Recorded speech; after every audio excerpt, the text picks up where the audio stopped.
Here we go. Here we go. Another episode of the Running Journey. Thanks for tuning in today, guys. The two brothers are sitting identically. Oh, we were sitting identically, hands in this posture. We're definitely related. I'm Rob. It's my brother Charlie. This one is a fun episode because we get to recap a race. I always find that these episodes are what excites us the most, probably, or they typically make for really good episodes because we are recapping the race, the Winnipeg 10 and 10. This is a Manitoba Marathon race, right, Charlie? I think they took it over this year. I'm not 100% sure. So I did a 30K at this thing back in the day. They've always used to have a 10K, 10 mile. So there's two distances. They also have a 5K. So we both did that race on Sunday. Along with, holy smokes, a lot of people that we knew. It was the who's who of Winnipeg runners. I used to go to these things and not know anyone. And now there definitely was a lot of people, a lot of people. We'll get to all that. We'll get to talk to them. First off, the bib transfer process, just to get you a bib. We talked about it. You're like, oh, I don't have a bib. And then I ended up talking to Jacques about it at Run with Rob Run Club, and then his brother had a bib. And then you got your bib like a few days before, right? Yeah. So, so you put me in contact, or Jacques put me in contact with his friend, and I bought his bib.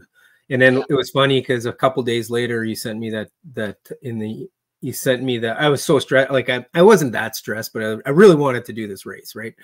It was so hard to get a bib. And then a couple of days later, they put something on their website saying, due to incredible demand, we're opening it up. So they had I think more than double the size from one year to the other. So there was quite a few runners in this 10 and 10. It is crazy. Running is, as my videography guy tells me, it's great that you're into running because it's trendy. I was like, that's why I'm into running, because it's trendy. That's so good that you're into running because it's trendy. But it definitely is trendy, and it's trending in the right direction if you care about running, and for us who care about people that are running in Winnipeg. So I got my bib like a week before, also same way, and same as you. I found someone on Facebook, and what I'm doing from now on, Charlie, I'm signing up for these races, and I'm just gonna sell my bib if I don't go to them, because I hate missing race. I hate having to scramble. It's because we probably knew we were gonna do this race. Yeah, I knew a long time ago I was gonna do it, and for some reason, I slipped my mind. I guess with all the training, sometimes you're like, I started a spreadsheet to say, okay, am I registered all the races that I want to race? And am I registered for this one? And it still didn't help me. How many races are you currently registered for right now? Treeherne. There's a 10K in September. That's 2. There's that 100 miler. That's 3. I think you have an Ironman before that. 102. Oh yeah, sorry. Ironman California. Yeah. 100 miler in December. Yeah, and unofficially, the Boston Marathon. Unofficially, the Boston. I thought you were gonna say unofficially 7 marathons, 7 days, 7 continents. Oh, that too. 7. Yeah. So a million. Are you in? Are you in for that? Yeah, of course. You didn't even tell me. You didn't even tell me. I was all excited, and then you're like, I gotta go to that. And then people have been asking me. People who listen to the podcast or text me, hey, did your brother accept the offer? Is your brother going to go with you? Is your brother going to come? And I got to figure out some details here, but yeah. Minor details. That's going to be so good. Think of the podcast episodes we'll be able to record on a 12-hour flight from Cape Town to Perth. Yeah. Super fun. And you can get some work done for sure. Okay, so you have 7 races that you're signed up for, I think, 6 or 7. Yeah, I think so. Yeah. Before we get to this 10 and 10, I got a text today from our buddy Louis Cormier, and I also sent a text to GM Doiron. I want to give an update on GM Doiron, the juggler. Yeah, did he get it or no? Missed it by 40 seconds. So close. So close. I don't know. Did you see his Strava? No. Well, I mean, I follow him, but all I saw is he did a 117 or something. 117.50, and the record's 117.10 or something. And but I looked him up. Maybe I looked the wrong website. I couldn't find him on the actual half marathon website. So on his Strava, I don't know what his chip time was. I asked him, but he his last 3 kilometers were like 20 seconds slower than his average. So he had it up Oh, until so it was his fitness that was the problem, or did he drop quite a few? I don't know, Charlie, and I'm wondering if he may have like panicked. He was there, he had it. I really don't know. I want to ask him without asking him because he's probably hurting, right, mentally about Yeah, this. he's so close. Like I was hurting for him. First thing I did that morning, I checked, and Well, he'll get the marathon one. yeah, no, he will. So if I look But at his, but it adds another element of pressure having like yeah, it does. it's way more to actually have to do the skill thing as you're doing it. Like it's crazy. Yeah. So if I look at, so he averaged 340 per kilometer, and the last kilometer was 407, so 27 seconds slow, and Must have dropped the the last ball two, there. 357. So he missed 17, he missed 44 seconds right there, plus like the one before that, 348. So I don't know what happened. I'd love to ask him. I sent him a note. I was on my deck the other day just watching the Ocho 8. Do you ever watch the Ocho? So good. No, I heard about it, but it sounds So really good. there was like the juggling world championships. Yeah. So Some dodgeball sometimes. There's dodgeball, but never mind. Yesterday there was juggling dodgeball. Juggling dodgeball. So there's 2 teams. So talking about dodgeball though. Our cousin. Sorry. Nick. Yeah, go do How your many story. tangents? More tangents? Yeah, we can't do a tangent on a tangent. So we can do a tangent on a tangent. You can, absolutely. Yeah, so our cousin Nick's going to the world championships. I know. I was at his wedding. on Saturday. So Shout congratulations out to him. Nick and Kendall just got married on Saturday. That was the night before the Winnipeg 10 and 10, which we're going to get to that story in a sec. But they had juggling. There's contact juggling. Have you ever heard of contact juggling? Contact? Nope. So 2 guys in a ring, anything goes, and you have to fight. Yeah, and you have to keep juggling. So I think I'd be, if I knew how to juggle, I'd be pretty. So what they do is they juggle with clubs, and what they do is they try to whack the club out of the air. So they juggle high and then they try to whack and they keep going, or they use their body and they body check the guy. Contact juggling. And the other sport that I saw was dodgeball juggling, which is 2 teams and you juggle, and as long as you keep juggling, you're alive. And the guy's got one team has a minute to knock down all the balls to make all the other ones stop juggling. And if they don't do it, they get a point. It's best of 7. Anyways, the Ocho. Oh, so people are throwing balls at him. Yeah, and you have to just keep juggling. You're getting hit, or they aim for the balls, and then you lose your juggling. Yeah, wow. A minute. Okay. Yeah. So shout out to Jean-Marc Doiron. I'm proud of you. I think you did unreal. 1:17 juggling is an unbelievable half marathon time. We love you on the show. We'll bring you back on after your marathon, and you can talk about the race if you are listening. Congrats on that. And we were talking about, what was the other tangent? Yeah, Nick. We already said it. Nick. We're done with that tangent. Okay. Yeah. So I sent him a video and I asked him how he did, and he said he's doing good. He had a hard time kind of running this week, obviously, because it's tough, right? When you recovering from a half. Yeah, an all-out half. So we were on a TV show this weekend, our family, and we recorded. And then Saturday night we had Nick's wedding. So I went to Nick's wedding, and then we slept at a hotel. And the next day was the Winnipeg 10 and 10 with double attendance. We both had our bibs. Were you pretty excited about this race? I was pumped. I was super excited, but yeah. Anyways. What? Well, I was excited, but I screwed up my the day before meal, I think. Okay, so this is valuable intel. I didn't know about that. Yeah. So we had people over and we ordered fried chicken and pizza, and I was like, I can eat lots of this. It doesn't matter. Like there's carbs in it and whatever. So I ate lots, and I felt really not good the next day. Like my fat, right? The heavy fat. Yeah. So then, like even my warm up run, like it was like 10 beats higher than the previous day, like, or maybe 8. It was like 8 beats higher than the previous day. So I was like, ooh, this might be tough. So I kind of lowered my expectations a bit. But when I saw you briefly before the race, you were like, this is not a good day for me. It's not happening today. And I want to touch on me because I told you the same thing. I'm like, Don't worry, I You can't tell even. me this every race, so it Okay, doesn't but mean anything. okay, but I think I figured out why. And you tell me if this makes sense. It's impossible to go all out unless there's something on the line. Is that true? Oh yeah, yeah. I was gonna say, like, to me, for me to go and PR or to do my best, I really, really, really, really need to want it bad. Yeah, because otherwise you just stop at 165 heart rate. You stop. You're like, "Ah, Yeah, this it's is too enough. hard. This is hard Yeah, enough." yeah, it's well 160. It's too Yeah, hard. 160 too hard. So you had a warm up run that morning. I was staying at a hotel because they had a video crew at our house. So my wife and I were staying at a hotel at the south end of Pembina.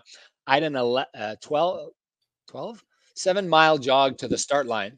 And coach had said, just do that as a warm up and then do your 10-mile fast finish. Yeah. And then kind of, He wanted you to do it at marathon pace? no, he said, he said 45 seconds above marathon pace for the warm up. Yeah, And yeah. then the 6th mile of the 7, I was supposed to do at 20 seconds No, below no, race no. speed. Sorry, did he want you to race it, or did he want you to run it at marathon? Because I know in the past when I've had these races, a half marathon, like a tune-up, he told me to do it at marathon pace, and I didn't He listen. said marathon pace, but then I said something like, okay, and then the next message said, go all out, do the best you can. I think he's getting to know that we don't do under Yeah. all out. And in races. there's a negative punchline to this story at the end here, which I'll get to because I ended up hurting myself and I've not been able to no. jog this week. So it's not great that I should have maybe stuck to the plan, but I did kind of get his approval. Okay. And I ended up the jog. What I want to say about the warm up. So I had a 7-mile warm up, and the 6th mile of the 7, I was supposed to do at 6:30 miles, Yeah. which is about 20 seconds faster than race pace. And I wasn't able to get to that pace. I just wasn't able to do it. I was like, I can't do this. I can't get that fast. It's not working. I was on Pembina jogging, and I was like, oh, this is gonna be a shitty day. It's gonna be a shitty day. Yeah. I felt good. Felt good on the but like, it's not gonna happen. So by the time I get to the start line, I saw you. You were like, oh, I feel like crap. Gave me my bib. The other thing is, like, just being around people too, I feel makes a difference to that's what I mean your race, optimal right? Pace. That's what I mean about the race, right? You're everything's lifted. There's not testosterone. What is it? Is it testosterone? Adrenaline. Sorry, adrenaline that's flowing. Plus, I saw Colin Lafreniere run 1,000 miles an hour. I'm like, yeah, I'm not letting that guy. Like, I'm following that guy. So there's all of that, right? People race, the volunteers, people are cheering. So I get to the start, and I told you I wasn't able to do a 6:30 mile just now, so that doesn't bode well for my time. And you're like, oh, you'll be fine. You'll be fine. And then the gun goes off. You and I went kind of to the front, like we were. Yeah, close. I like being close to depends on the race, but yeah. And I remember we were way, way, way at the back, and you were just making your way to the start. And I was like, hey, is this okay? Like, you're just kind of weaving through the people. Yeah, I do. And then you told me, I go till I see someone that I know is faster than me. Yeah. Yeah. So then we saw Colin Lafreniere. Shout out to Colin Lafreniere. And he's like, oh, hey, boys, good to see you. Good to see you. And next thing you know, the gun's going off. Like, it was like no time. I was so weird. Like, I went to the bathroom right before. It was like so last minute. Yeah. And the gun goes off, and Colin goes, and I asked him, hey, do you mind? Like, let's run together. And he's like, yeah, sure. Let's run together. So the gun goes off. We did a 6:05 or something on our first mile, 6:08 or 6:09. Really? And yeah, like really fast. I could pull Was it it up. that fast? Because I remember I was like, why are they running so slow? Because you guys were behind me for a bit. I'm like, is my watch? We were behind you, 100%. We were behind you. But then you guys took off.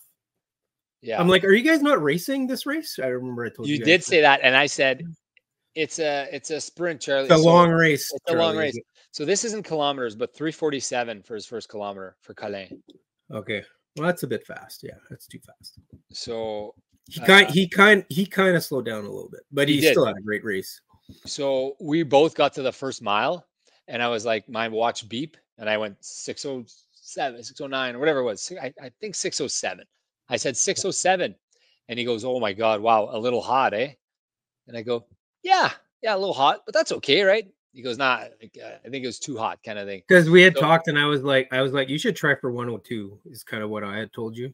which would be That's what you told me exactly. which would be 612 for you. Yeah, and that's the number I had in my head. Yeah, so I was trying to do like 7 my first one, and I did 6:43 or something, like a little too faster than what I Yeah, wanted. and we didn't pass you till like Granite Way there, like way down. Like it was a while till we passed you. So you were ahead of that pace. And then we passed you, and then kind of on the second mile, I started feeling like good. And he slowed down a bit. And I said, I think I can go faster. So I just kind of went a little faster. I was trying to make 6:12s. That's exactly what I was aiming for, 6:12s. And all of my miles were within 3 seconds of 6:12. I think 6:09 to 6:15. All of my miles were within there. How did you? What were your pacing to start before we get to the trail? I was about 6:45 the whole way till I hit the till we should we divulge this? Till I hit the train, till I got to the train. Yeah. Never seen this in my life and all of my years of racing. A train on Wellington, where I don't think there's many trains on that spot. But and I had just decided, I'm like, okay, I'm gonna go like 5 seconds a mile faster here.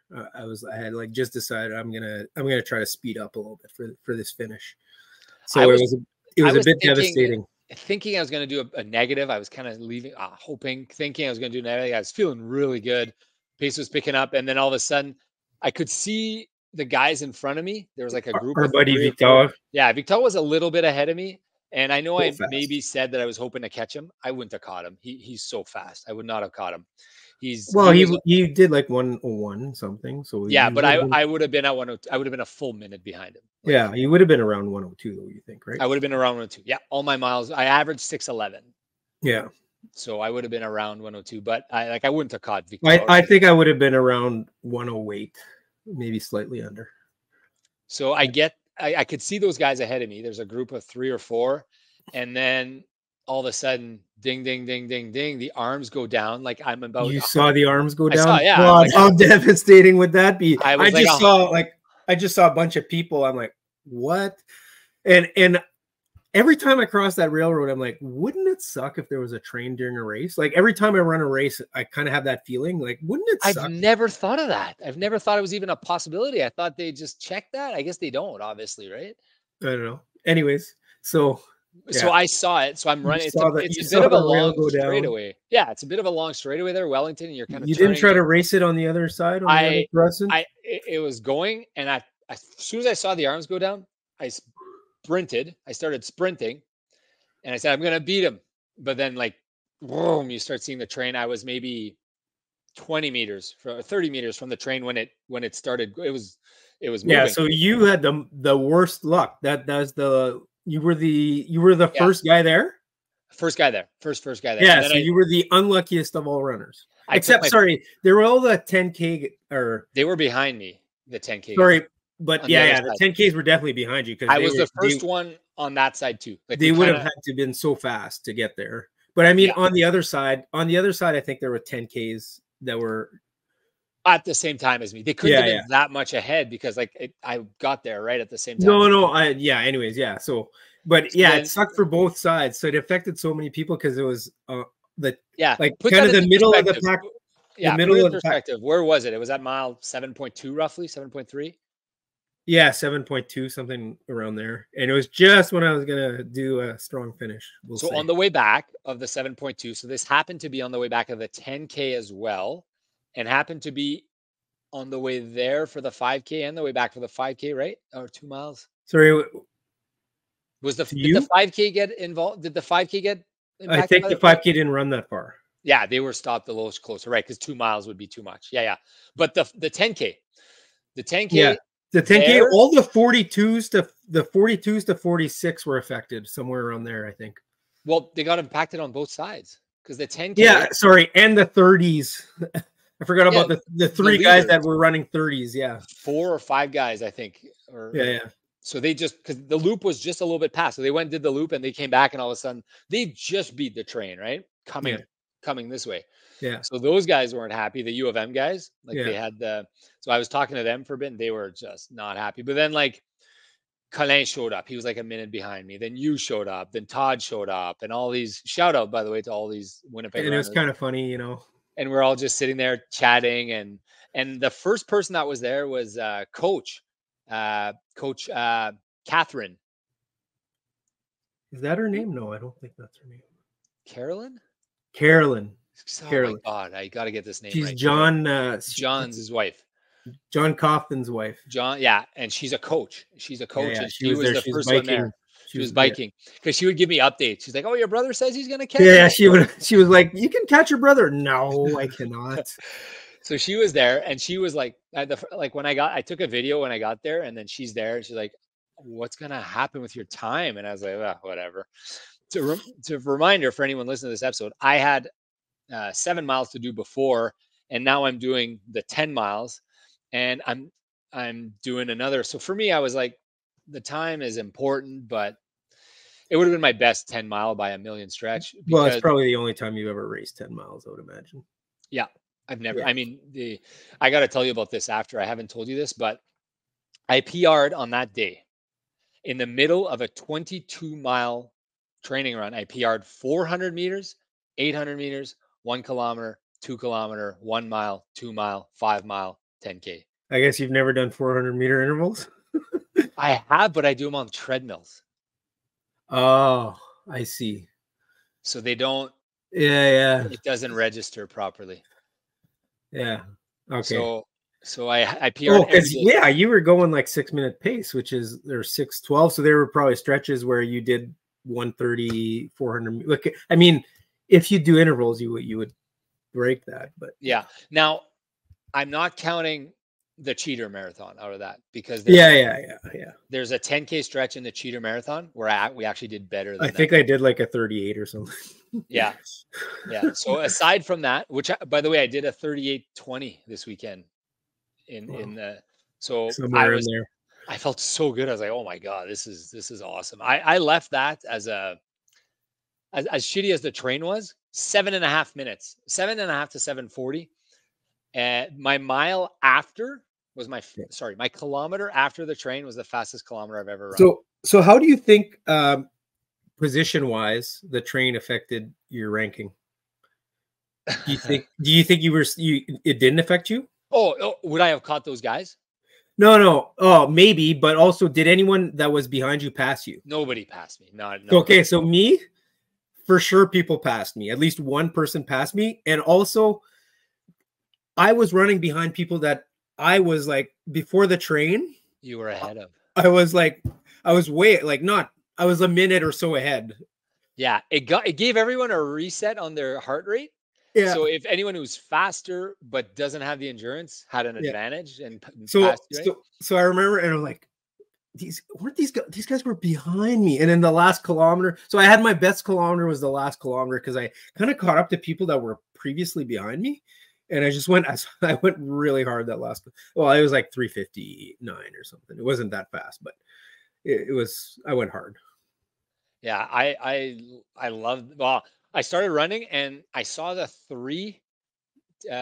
really fast university runners go ahead, and then I heard footsteps, and I was like, I thought it was Colin Lafreniere. Yeah. Who was it?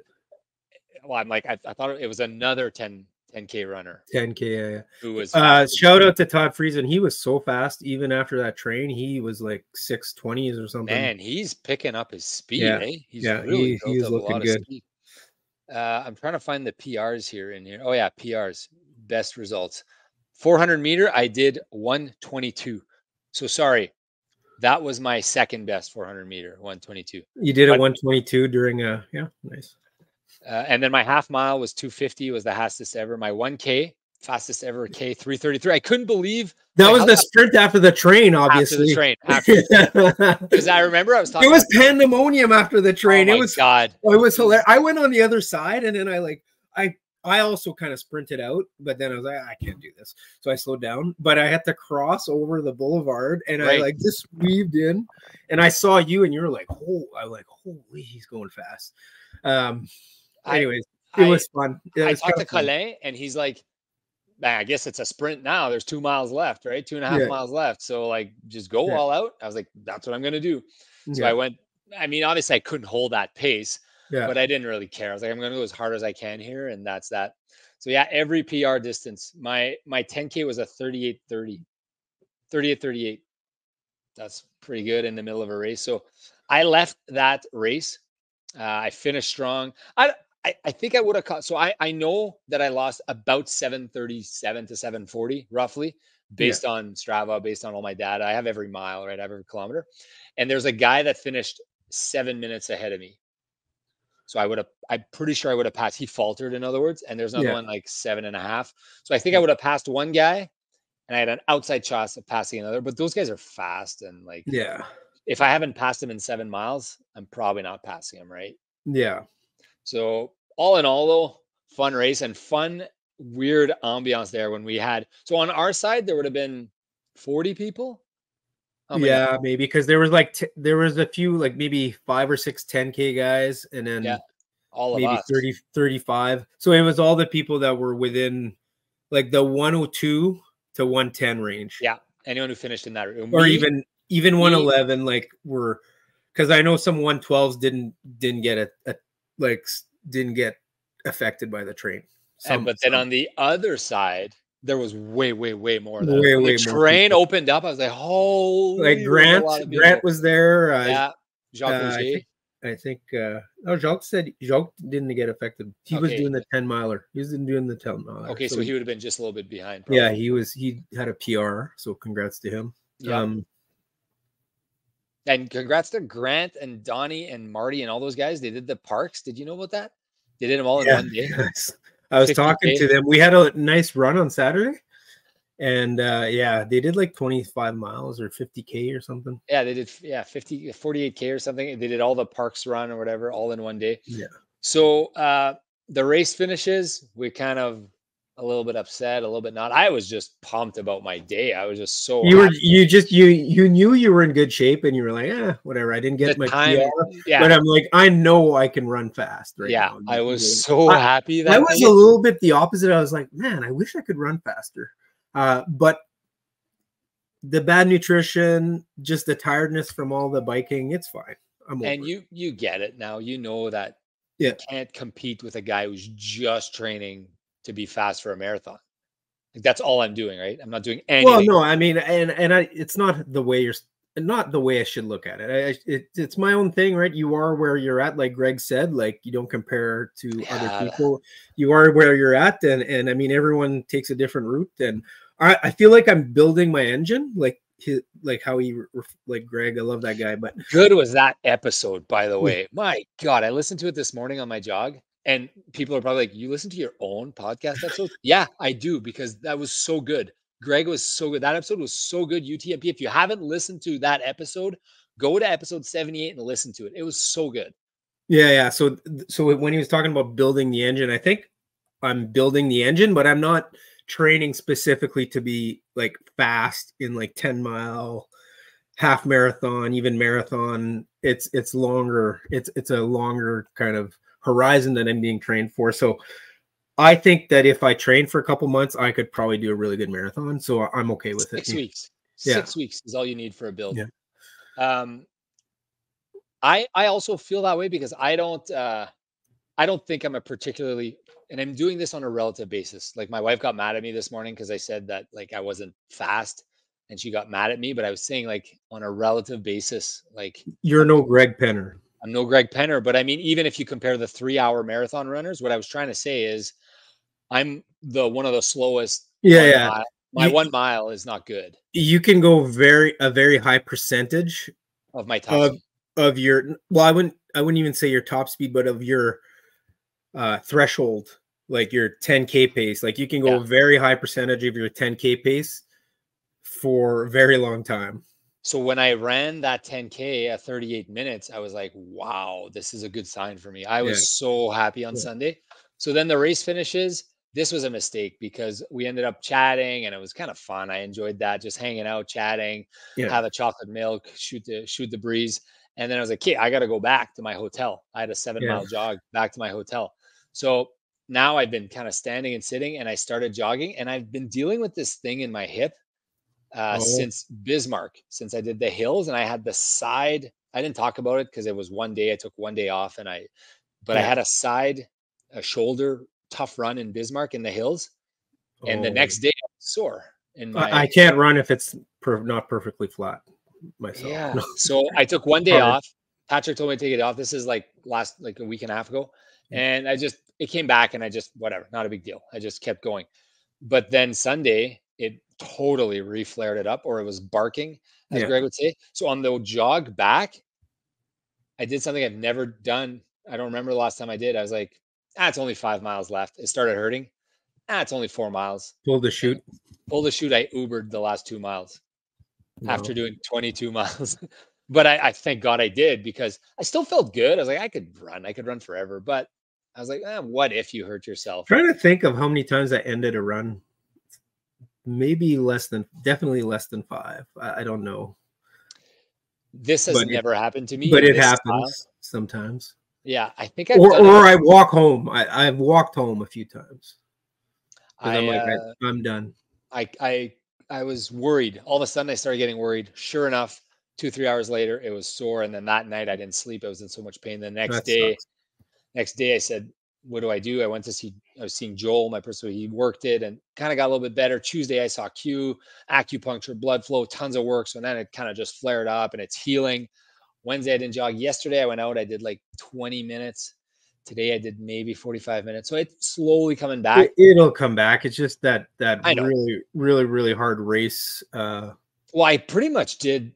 Like I did 22 miles in like 7.5 minute mile pace. Like that's pretty fast. That's like almost a marathon effort, right? Yeah. Almost. Well, yeah. And 10 miles of it was like the fastest I've ever run. Yeah, ever like not above threat, but 10 miles of it was hard.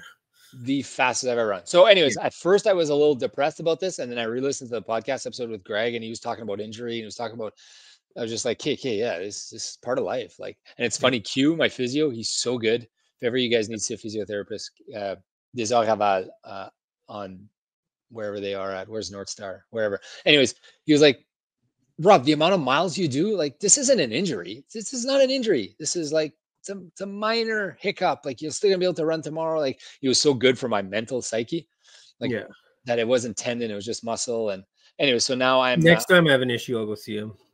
Yeah, actually, my foot is a little sore from biking.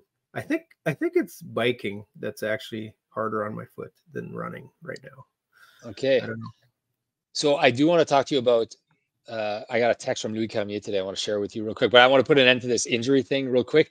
Yeah. I hate listening to myself on past podcast episodes and I sound like I'm whining. I don't want to sound like I'm whining. I just realized this is part of it. So I'm okay with it. I lost a week here. It would have been a really solid build week, but maybe I got more of it by what I did on Sunday. Like, who knows, right? Yeah. Maybe. Yeah. So I'll be fine. I could go run Chicago today if I had to. It wouldn't be super pleasant, but I could do it. Yeah. So I got 4 weeks till Chicago. And what's your plan for this weekend then? Are you doing it's supposed anything? to, tomorrow's an easy 10K with the run club. Yeah. And then I'm supposed to feed. So now I'm on usually I just communicate with Patrick through the app, but now he wants me to text him on a daily basis how this hip is doing. Cause he says I don't communicate enough. It's like my wife. I don't communicate enough. Rob, you need to communicate better with me. Well, he's never told me that. I read a novel after every workout, I guess. Well, I guess he was like, you didn't even tell me you had because I just didn't jog Monday. And he's like, and didn't jog Tuesday. He's like, what's going on? He's not feeling great. He's like, well, you kind of got to let me know this thing. Yeah. So he wants me to let him know. I anticipate it's going to be like I think it's probably going to be like either 15K easy or he'll do like the Tuesday speed workout. I don't know. What do you think he's going to do? I have no idea. I bet you he'll just give you easy for a while, probably. And then also this might put Treeherne in jeopardy. I don't know. Oh no. Anyways, I don't want to think about that too much because that's 1 week away, right? Yeah. It's just a lot of mileage. But anyways, that's how it goes. How are you feeling this week? You had a good week? Oh, I had my best bike workout, I think, of my life today. Tell me about it. This is what this is all about. So it was a 4.5 hour with the 4 hours in the middle being 4 hours in the middle being kind of at almost like, so 45 minutes at race pace, 15 break, 5 harder above race. So 45 race pace, 5 harder than race pace, and then 10 easy. Oh wow, I remember those. Yeah, so that's Those a are tough one. so hard. Those are It's a so tough one. hard. So I think I averaged about 37.5K with my 45 slow setup. So yeah, feeling Wow. really good. So you feel like I did on Sunday with your bike about biking. Yeah, 238 watts for that for those 4 hours. That's higher than you did last year at the Ironman by quite a bit. Yeah, it's 20 watts higher. So and your setup is better. And my setup is better. So yeah, that was good. So that's awesome. That's the news. Running, I've been doing some easy running. Swimming's going well. So yeah. Okay, swimming is what I want to talk to you about. Okay. Because I guess people were Simo texted me and he's like, "Hey, are we doing the English Channel or whatever?" So the I English guess Channel. So I guess some people around the office heard it here and they were like, I don't want to say worried about me, but they're like, "Hey, are you really going to do the English Channel?" I think I want to do it. I'm not saying I want to do it next year. I'm not saying I want to do it the year after, but I think it's a reasonable goal to have. It's in the 10-year plan. I'd say it's in the 3-year plan. Okay. 10-year for me. 10-year for me. Okay. But I mean, we could do that. And I don't want to rehash this whole discussion again, but we could do it. And Louis Carmier sent me a text. He said, other people have done it before. You can do it about the English Channel or what? That too. But he's he literally sent me all these details about, so Louis Carmier, we did episode 37 or whatever, the one of the friends of the running journey. He said, you should sign up for the Northumberland Straight, the big swim. Okay, what's that? It's an annual fundraiser swim. Is it in New Brunswick? The Confederation, the Northumberland Straight is the 14 kilometers. 14 kilometers between Moncton and PI. What's the date? It's late July. It's already decided, and it sells out within 24 hours. Okay, we got to sign up for that. Perfect. So it's in, and he said if we commit, I'm paraphrasing here, Louis, if you're listening, that he's turning 70 this year. He says he's got to do something big for an A race next year, and he'd strongly consider signing up too. He's 70, like he's 70. So yeah, but there's some really good. When I go to these local triathlons, and these guys, they know how to swim, man. These 60, 70-year-olds. Anyways. I just saw that so we were messaging today, and then I emailed the organizer already this morning, and I asked her when registration opens. It opens in February. So we can't miss that registration window. We got to sign up. It sells out real quick. We're signing up, and if we don't do it, we don't do it, but we're signing up, and that's going to be an A race next year. Absolutely. I'm in. So we're in for that. We don't have to 90. Sorry. 80%. Yes. 80. What are you, Bosha? Definite maybe. Definite maybe. Okay, because that might be perfect timing for me to run my province if I decide. Well, and I also told Victor that we were gonna bike across Manitoba. There's a lot of stuff to talk about. It's crazy. Victor listened to the podcast, and then I saw him at the thing. He's like, "Hey, does your brother still want to bike across Manitoba?" I was like, "Yeah." So then he's like, "Give me your brother's number." Yeah. So you guys are gonna run across Manitoba? Bike. That's what I meant. Ride across Manitoba. Yeah. And then Louis just texted me now. He says, one more thing. If Charlie's not in for the 777, let me know. Oh. I'd be interested. But Louis, I love you, but my brother gets that spot before you. So us three, and I guarantee you Simo would do that race, right? The 14K? Yeah, he wants to. I think so. Yeah. And he says it's wetsuit legal. Perfect. So that's what we'll do. I will potentially coordinate my run with Rob around that, like before or after. So I will do it in the summer. I'll probably do Nova Scotia next year. I'm leaning towards Nova Scotia or PI, which would be freaking perfect. Imagine doing I swim and then I start the run. No, you'd probably want to finish it, right? Or take a few days off after. Anyways, so that's happening. And then well, I don't think you want to do the swim after. No, I'd probably have to do it before. Yeah, I don't think you and then take 2-3 days off and then start. Just because you're more of a runner than a swimmer, so you can handle the running after the swim. So yeah. We were also talking quite a bit here in the office this week about the Arch to Arch triathlon. Yeah. Which is on the radar too. by the way. Well, like we might. Yeah, it's in the 10-year plan. It's in the plan. It's in the plan.